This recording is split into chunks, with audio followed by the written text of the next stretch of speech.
This series of films covers essentially two subjects. It's about the whole subject of equality between men and women. It's also about the subject of misandry, the hatred in society that I see directed towards men. I first became interested in male-female relations years ago, during Wimbledon. And also because of the classic quiz show, The Krypton Factor. I remember that women tennis players were complaining that they were being paid less than men. I thought that men play 5 sets and women play 3 sets, so surely men should get paid more. But female players argued that they were just as popular as male players, and so should get the same money. So I thought, why not reduce men's tennis to the best of 3 sets, so that it was fair, and then pay both sexes equally? But the women didn't suggest that. They just argued to be paid the same. What this showed me is that women were complaining about a situation, not really to achieve fairness, but instead to achieve a better deal for themselves. Now men and women do get the same prize money at Wimbledon. This was $700,000 in 2007. Equality has finally caught up with the home of British tennis, was the way one news source put it. But if this is equality, why do men have to work harder for the same reward?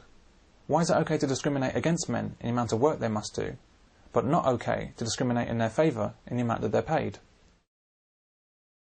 In the Krypton Factor, men and women competed head-to-head in mental and physical challenges. But in the main physical event, the assault course, the women received a 45-second head start over the men, and if they crossed the line first, they were called the winners. Even at age 9 watching this, I just couldn't understand the logic.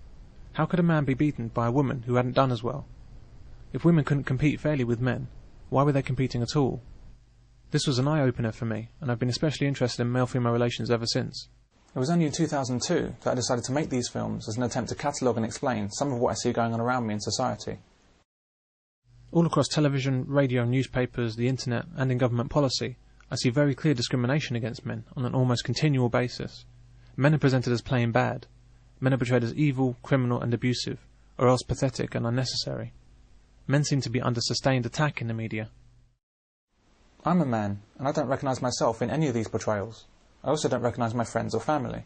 I've looked extensively into the reasons behind this depiction of men, and it's led me to a number of conclusions about just what's going on in our society today. These conclusions are addressed in the other films in this series. But the root cause of the situation rests with feminism. Attacking men with feminism has served a purpose for government, business, charities and other agencies. The attack on men has helped these people to make money and gain power in our society.